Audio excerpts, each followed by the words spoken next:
Wireless LAN Professionals Podcast, episode 178. Working with enterprise customers all over the globe. And what they were coming to me, the CIOs, the director of ITs, and they were saying they needed help. They had their management platforms, they had their AP platforms, but the market needs a viewpoint of the entire ecosystem. Wireless LAN Professionals is a place to educate, inform, encourage, and entertain those involved in wireless LANs. This Wireless LAN Professionals podcast is an audio manifestation of these goals. Our host is a wireless LAN veteran, consultant, designer, and teacher, Keith Parsons. And now, the podcast for wireless LAN professionals by wireless LAN professionals. Peter, thanks for jumping on the show with me. How are you, sir? Yeah, very good, thank you. And how are you doing? I'm doing good. So if I go over to wlanpros.com/Titan Ranch, it is showing you as having a class coming up in, when is that one? It's CWAP, and it is the 21st week 21, 21st to 24th of May. Is that accurate? That's correct. All right. That is right, yes. So talk to me a little bit about, for someone who maybe hasn't been through the course, or what is CWAP and why is it important? It's a really good question. In my opinion, it's probably the most important of the professional level certifications in the CWNP scheme. Okay. I think following, if you've taken CWNA, which is a grade class. And it's a prerequisite, right? To be able to get the certification, it's a prerequisite. Okay. So if you want to take the exam and get the certification, that's a prerequisite. But you can be in the class without CWNA. You can take the class. You just can't actually get the certification unless you've got your CWNA first. And I think why I think it's such an important one is because what CWNA does is it goes around all the foundational things of how Wi-Fi works. But then when we want to go a bit deeper, which is what all the professional level certifications do, they go deeper into security, design, and analysis. I always recommend people do the AP class first as their first certification. And that can be a little controversial at times because some people say, well, isn't it meant to be the hardest? Shouldn't I leave the hardest till the end? But the thing with AP is it's very foundational. Once how the whole of Wi-Fi works, learning how the protocols operate gives you a grounding of just how at the very core low level 802.11 wireless LANs work and operate. And once you've learned that sort of foundation, learning how security works, so in SP, if you want to learn the sort of security exchanges, well, you'll have covered all the base to that. In CWNA, you'll have learned all the protocol exchanges, so you're just building on top of it. And similarly with DP, if you want to start talking about designing networks, but you don't understand how wireless LANs operate, from a protocol point of view, everything makes a lot more sense once you've got your CW AP. What is some of the feedback after the class? Yeah, I think that's a good question. I think a lot of the people don't understand how complex Wi-Fi is. Even people who have been working with Wi-Fi for many years, they sometimes come in the class and go, we didn't realize Wi-Fi had so much to it, because we do go into a lot of the detail. And I think people leave having a better appreciation for exactly what's happening under the hood with Wi-Fi. And there's lots of light bulb moments in the class. So a lot of the feedback I get is really positive. People love the class, they enjoy it. And from my point of view as an instructor, I love it when you see those sort of moments of realization. People have been they've been struggling, running a network and having problems that they've never quite understood. Why is it doing that? And you're going through something, and because it's fundamental, they go, oh, I get it now. That's why I've had this issue, or that's why it happens, works like this. Or they'll go, oh, I finally understand why, you don't get this data rate and throughput don't equal one another. And I really understand why, you can, something works. And you get these light bulb moments in the class, which I love seeing those moments of people just really clicking into place. Lots of things maybe they've maybe learned some principles before, but they've not really understood why. why it works like that. It answers a lot of the why questions, I think. If someone is trying to convince a higher up, like the ROI question of attending a class, CWAP specifically, I mean, obviously you're hitting on them having a deeper understanding. What does that apply to back at the job? Yeah, I think that's a really good question. I think one of the big issues is, I think one of the big reasons for understanding the protocol is to ultimately to be able to troubleshoot your own network. I see time and time again, we all hear the same stories, don't we? The Wi-Fi's slow, the Wi-Fi doesn't work, the Wi-Fi sucks. The Wi-Fi sucks. Wi-Fi has a bad reputation, and there's a couple of reasons for that. One is it's not been designed properly in the first place. But another issue is just the fact that when problems occur, people don't know how to go about getting to the bottom of that problem and how to troubleshoot it. And sometimes I've seen networks where people have had problems, have had them for 6-7 months, and it's actually costing the business money because nobody can actually get to the bottom of why and what's happening. And you can look at the config, you can look at, various things, and everything appears to be configured right, but what's actually really going on? And it gets to a point when the only way you can actually answer that question is to do some analysis, spectrum analysis, protocol analysis, and actually find out what's really happening on the network. And it's funny, that's never going to go away from networking. Yeah. I was in a meeting with a customer just the other day.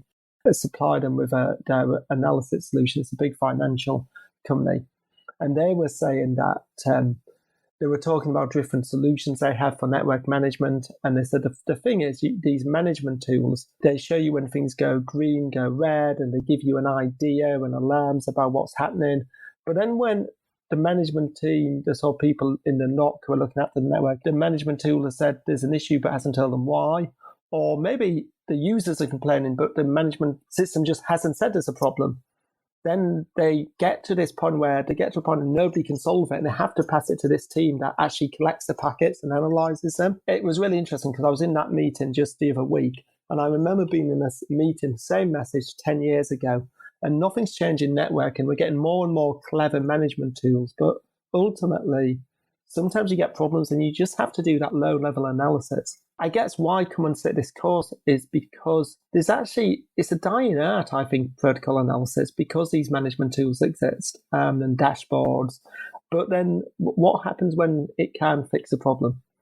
You need that you need that expert who can actually say, okay, I'm going to take a trace and actually find out exactly what's going on here. And that's something which adds an awful lot of value, I think, to an organization if you've got that guy who can do that low-level analysis for you. What was your connection with analysis, kind of in your journey in Wi-Fi? How did you stumble on this? Why did this become a passion, all the way to now where you're one of the leading instructors in this field? I fell a little bit into analysis a little bit by accident, but I started life out as a C++ programmer. Okay. And we were writing sort of test. I was writing software for telecoms compliance test systems, which sounds a bit boring, but that's what I was doing. And the sort of telecoms market, there was a big sort of dot-com crash and a telecoms crash around 2001.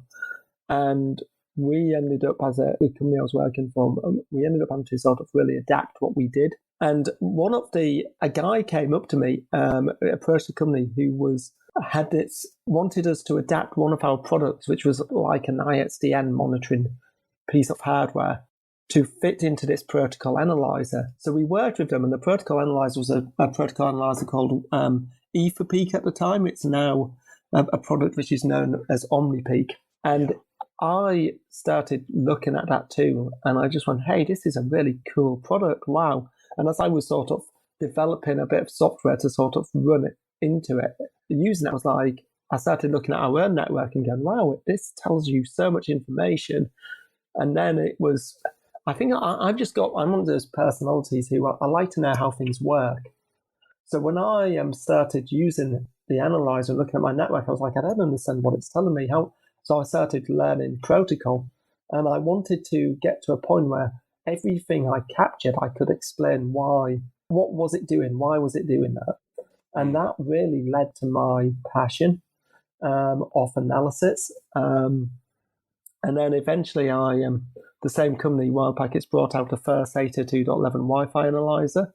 And at the time, I was on what they call an international secondment, but I was basically working with them in California. And they would basically certify me to teach all their classes.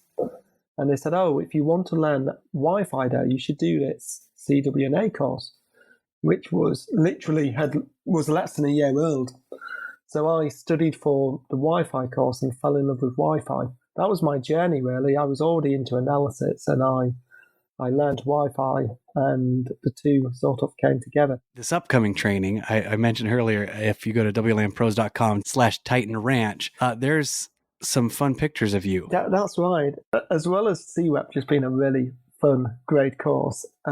What makes it Titan Ranch amazing is I think Titan Ranch is one of the most unique and amazing training venues I've had the pleasure to be in. And I'm incredibly looking forward to teaching this class there. It is a Titan II missile silo in the middle of Arkansas. It is run by GT and his wife, and they've turned it into a training center. First of all, it's a unique venue because just being able to sort of go into a restored Titan II missile silo is fairly exciting, and it's a piece of history, which is great itself. But also, what in the Titan Range experience, what they've got is lots of activities.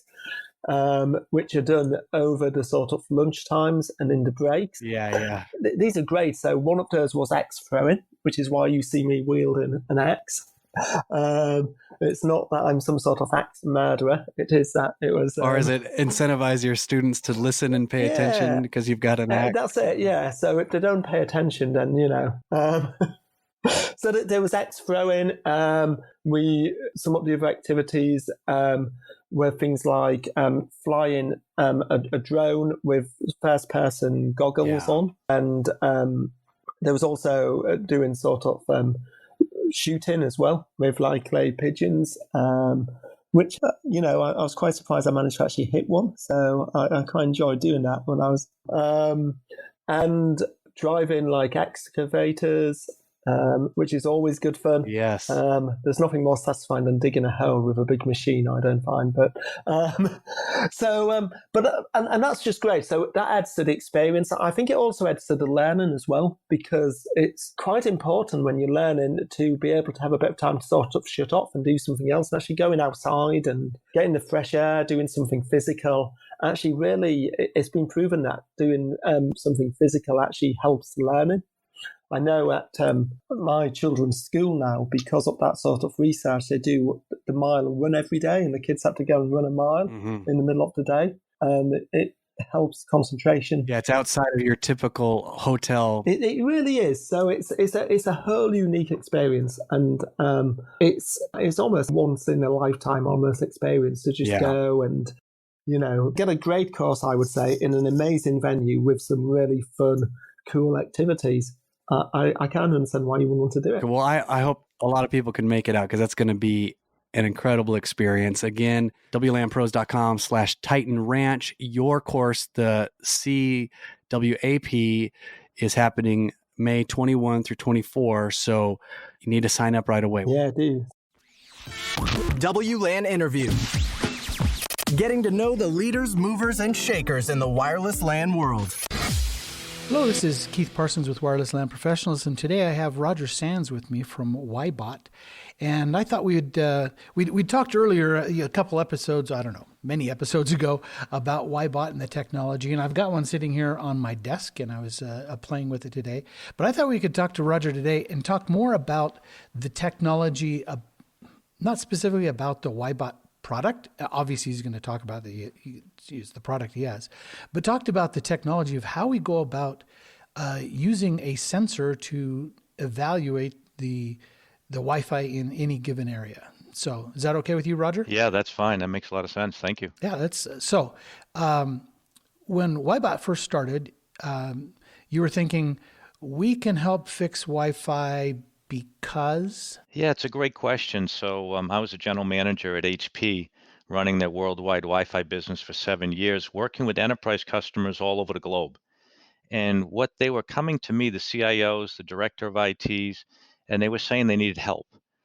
They had their management platforms, they had their AP platforms. HP was one of the leaders in that space, but the market needs a viewpoint of the entire ecosystem, which includes the client viewpoint as well as the AP and everything in the surrounding areas, including the RF. So the whole objective of Wyebot was to be a solution that was an autonomic Wi-Fi assurance solution.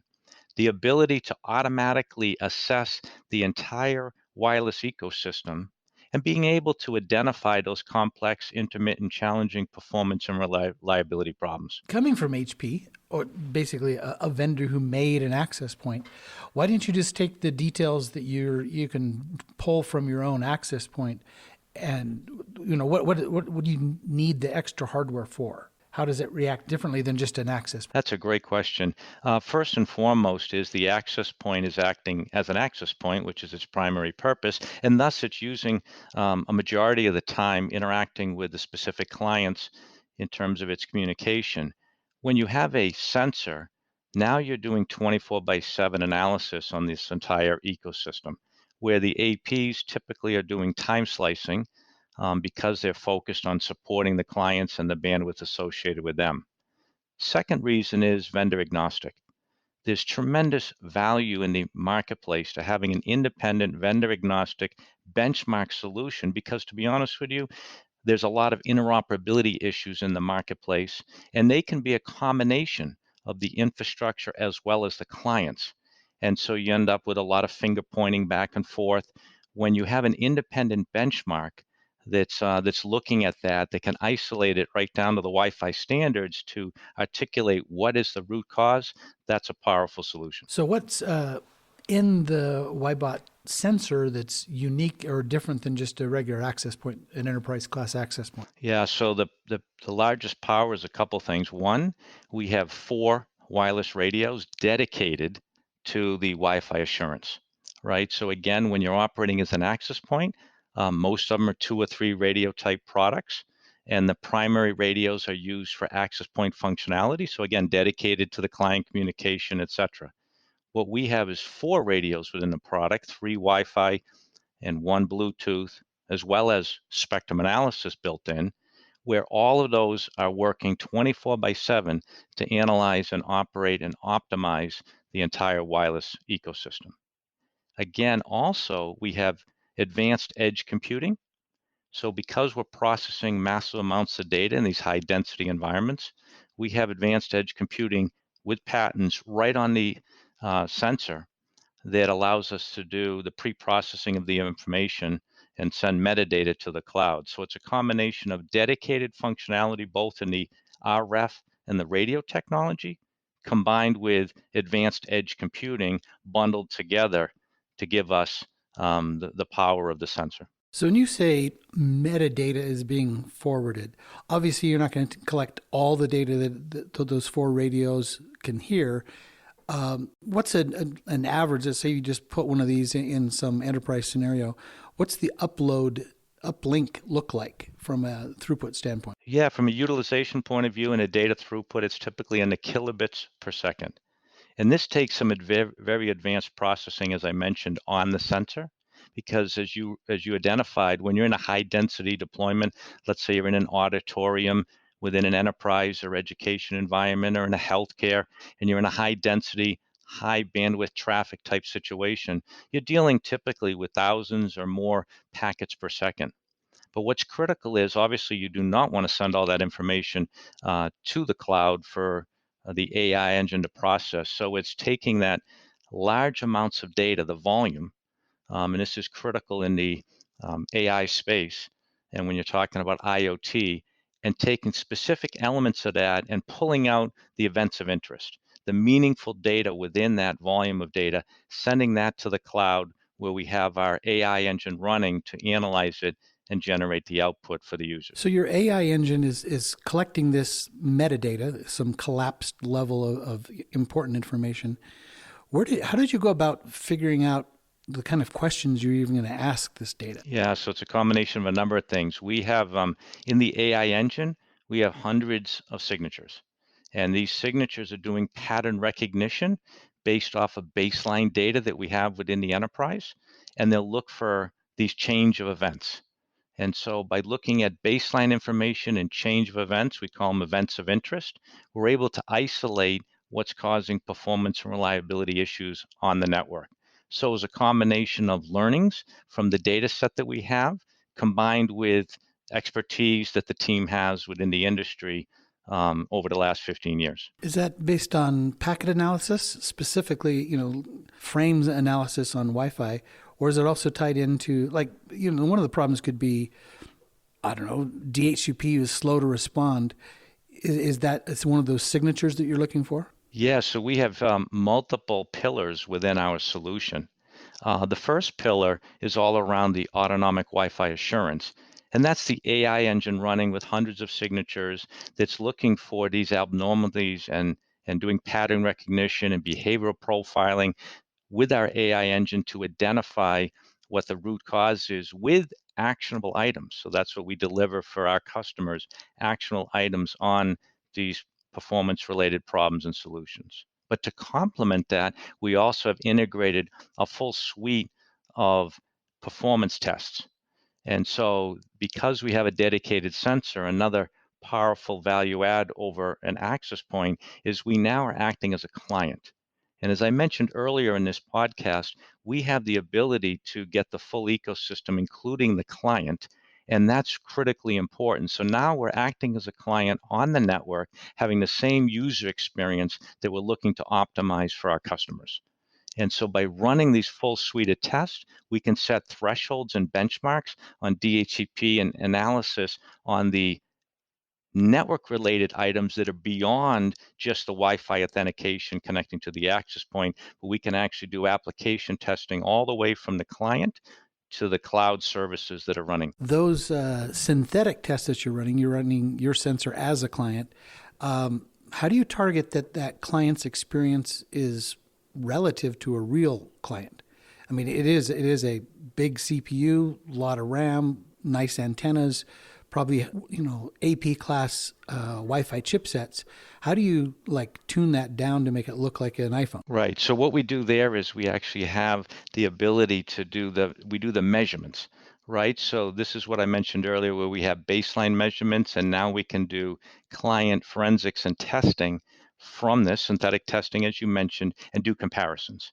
So for, as you mentioned, DHCP time, we are able to get metrics because we have advanced receive sensitivity on the sensor. We're able to get the data metrics similar to what a client would see at that particular location. That works for DHCP or DNS or timing-based issues, but how does it reflect things like RSSI when you have a different Wi-Fi chipset? Right. So we are giving the viewpoint of where the sensor is. It's going to be similar. It won't be exactly the same as a particular client, as you mentioned. But what we do in that case is, because we have the dedicated radios for Wi-Fi assurance, we're able to not only run the synthetic test, but as I mentioned, the primary value add and differentiation of Wyebot is the autonomic Wi-Fi assurance, where we have these multiple radios analyzing the entire RF spectrum. That's used to measure the RSSI and the performance of every single client that's in that wireless zone, their actual performance, because we're dedicated 24/7 to analyze the communication, both physical and MAC layer, between the clients and the access point. Did that answer the question, Keith? Close. It just triggered another question. So a little more complex question. One of the things I do in troubleshooting, and I want to see if your sensors can do this as part of your automatic system, is make a comparison between an AP offers MCS9 two spatial streams. The client accepts and says, I can do MCS9 two spatial streams. And then what the ratio is between what is offered and what's actually being transmitted in the air tells me about the health of the network. If a client can do MCS9 two spatial streams, but it's only doing MCS5, something caused that to happen. And so that's a really useful piece of information for me to know there's a problem in the RF. if the AP is offering 867 and I'm getting 867 through the air, but my network connection's really slow, then I know it's not the RF, it's someplace upstream in the network. Is that something your sensors can track and watch in real time? Yes, absolutely. We keep track of all the metrics of the data rates for all the clients that are in that zone that are leveraging those channels. What we do there is we have an SLA threshold that we set within the sensor. We have a default threshold that we call the minimum signal level, signal strength / data rate that we're looking for the particular client. Because clients are not all going to operate at that maximum, like you said, if it's MCS 9, sure, that's the ideal situation. But as we know, we're in a mobile environment. And so depending on how close you are to the access point, if there's walls in the way, if you're in a conference room, et cetera, then those are designed to adjust accordingly. The challenge is what's that minimum threshold that your network is designed for? So we built that in as an SLA setting that you can create on the sensor and get notified if any device falls below that minimum threshold. And that's really based on the design of the network. But all of the metrics around the performance of the device in terms of the data rates, et cetera, we have all that information. Cool. I like it. So you'd mentioned you have some actionable items that come off of this information. What kind of report would I receive as an admin over a network that your system tells me you should go do blank? Yeah, we see there's a number of classes of what we call categories of these type of actionable items. The first set would be network configuration / operations. And that could be channel utilization. And if you think about it in a multi-tenancy type environment, your network potentially is interfering with neighbors, or your neighbors are interfering with you. So there's a whole set of network operational and optimization capabilities around, channel planning and power settings and other factors around data rates being used and beamforming, et cetera, and how those are optimized to get the best end user experience. So we're all focused around the end user experience and measuring that within our autonomic Wi-Fi assurance solution. So that's one category. Give me an example of what would the actual line be. You should go do blank. Well, so one common example these days, Keith, is the data rates that are being offered. Most solutions on the market, the AP infrastructure and controllers, will enable the lowest B data rates in the environment. The good news today, they were there for a reason, obviously, in the early days. Most enterprise customers do not need the low data rates in the 2.4 gig spectrum, 1, 2, 5.5, for example. As you know, that makes a dramatic difference when you have the clients using the 2.4 gig spectrum.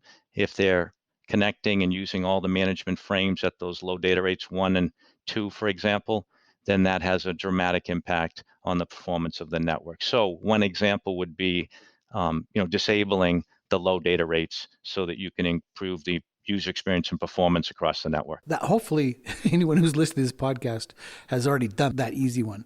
Do you foresee something in the future where you'd have your AI recommendations automatically kick into a controller and take the human out of the loop, or at least put the human just has to say check? Right. So absolutely.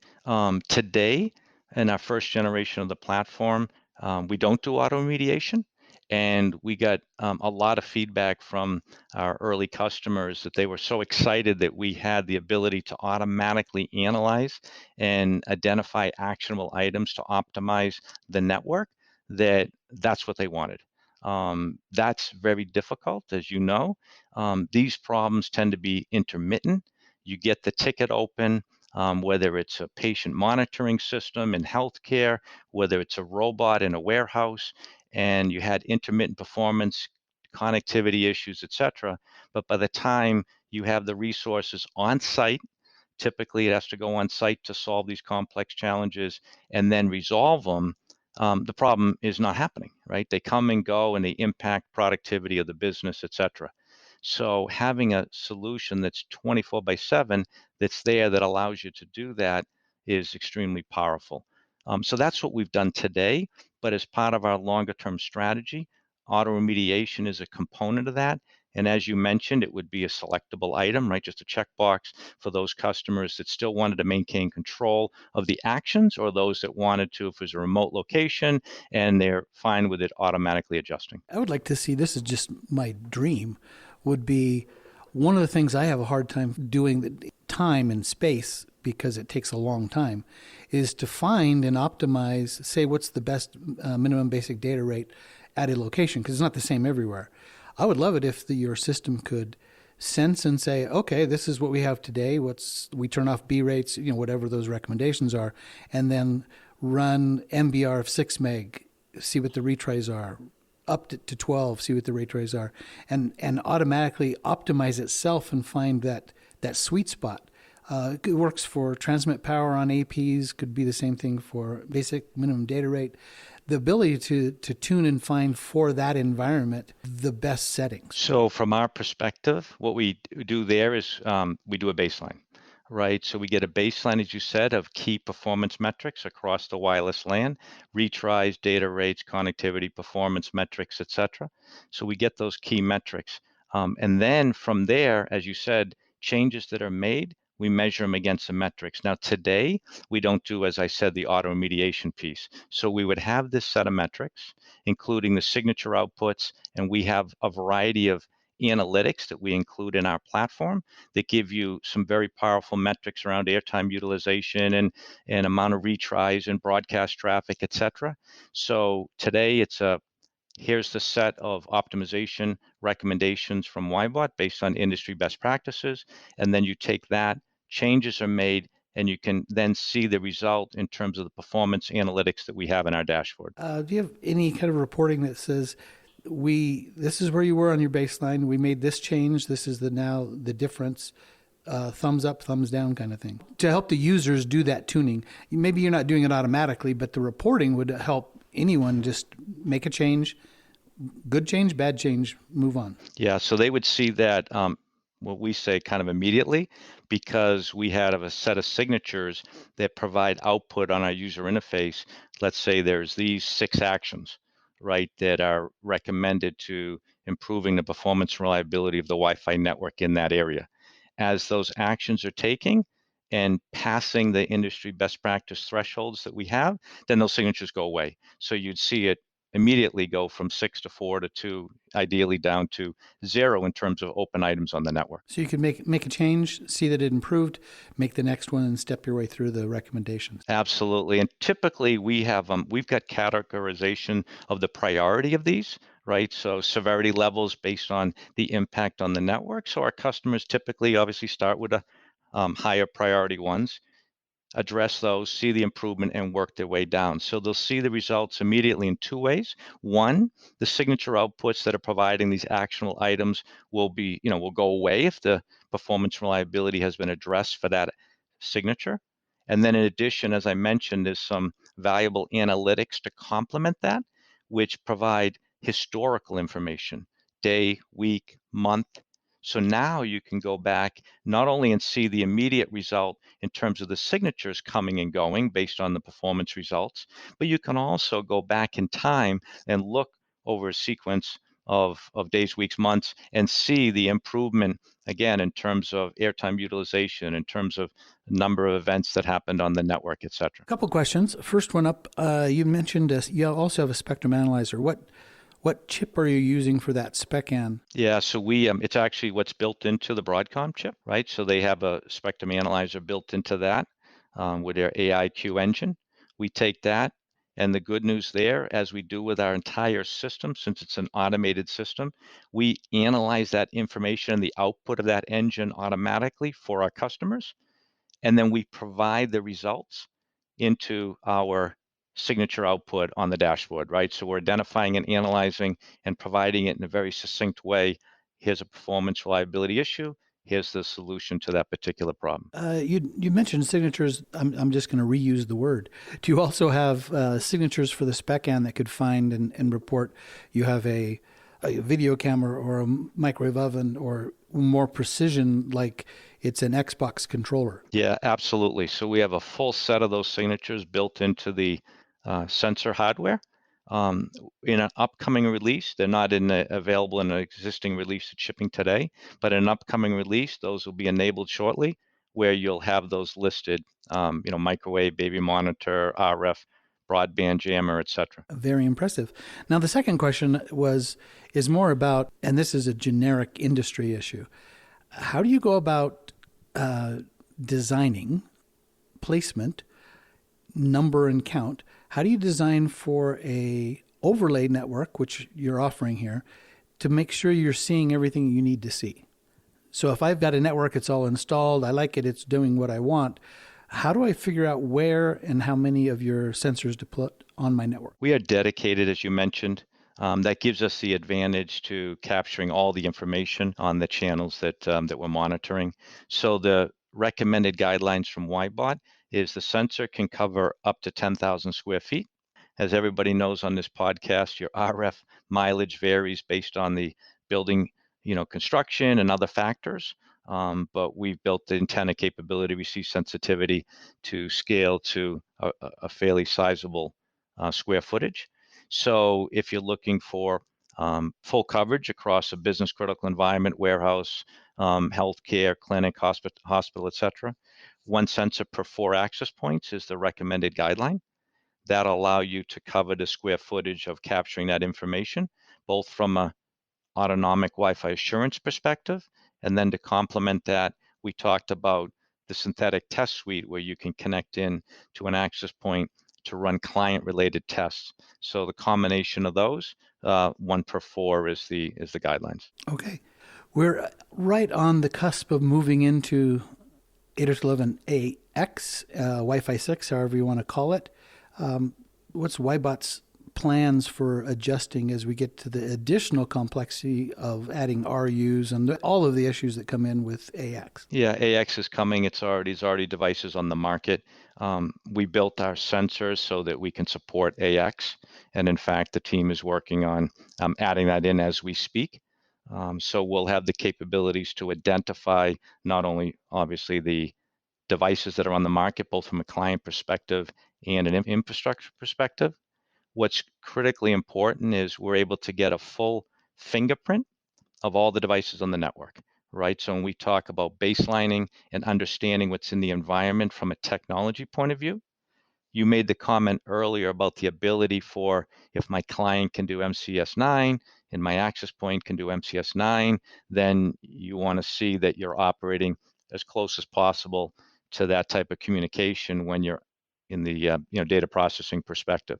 So in our situation, because we have a full fingerprint of all the devices, we know exactly which ones are capable of AX, which ones aren't, same with the infrastructure.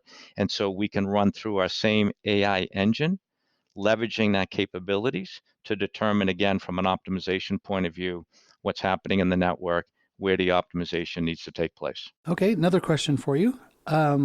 Since you know that information about the clients, which is fantastic, by the way, and you know your aggregate group of clients, you have 200 of these and 500 of these, whatever the client counts are, the maximum that's capable for those clients is kind of predetermined by what the capacity is. Do you have some sort of reporting saying your current network is now at capacity based on your clients? We design an infrastructure most of the time, but the actual capacity of the network is driven by the client load. We actually analyze from a utilization perspective to determine what percentage of the network is being utilized. And that's obviously very important. Now, I think what you're coming at is from a theoretical point of view. If I have 200 clients, what is that maximum capability? We have that information. We don't aggregate it up into a report today, but that would be all that information's in our database. So that's something we could do fairly quickly. What's really important for our customers today is to understand what's happening on the RF spectrum. That's the value of having a dedicated sensor. You really need to understand at that protocol layer, as you mentioned, the capabilities of what's happening on the network. So from our viewpoint, we're looking at airtime utilization, right? That's the core of what's happening within the RF spectrum. And so we track all of that. We provide it in analytics to our customers from a day, week, month perspective. And so you can track that and see exactly from a capacity planning utilization point of view what's happening on the network. And the reason why I say we've chosen that as the approach to come at it is we could add up all the 200 clients in your example and articulate what that maximum capabilities would be. But as you well know, in a majority of the environments, probability and statistics, they're not all operating at max capability or not all connected at the same time. And so having the viewpoint from a historical point of view of what the actual airtime is being used, that's extremely important and provides capacity planning and that information that I think you're looking for our customers to determine from a network scalability, architecture design, upgrade perspective, increasing AP density, et cetera, that they can get that all from our analytics. Good.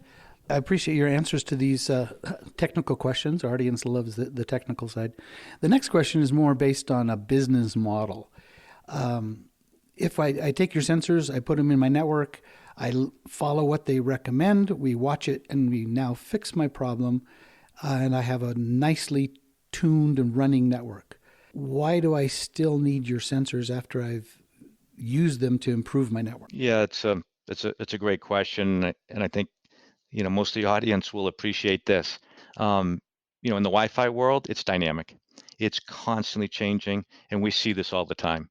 So sensors go in, adjustments are made, fixing particular interoperability issues, but then the network is just constantly changing. What I mean by that is there's software updates to the client devices.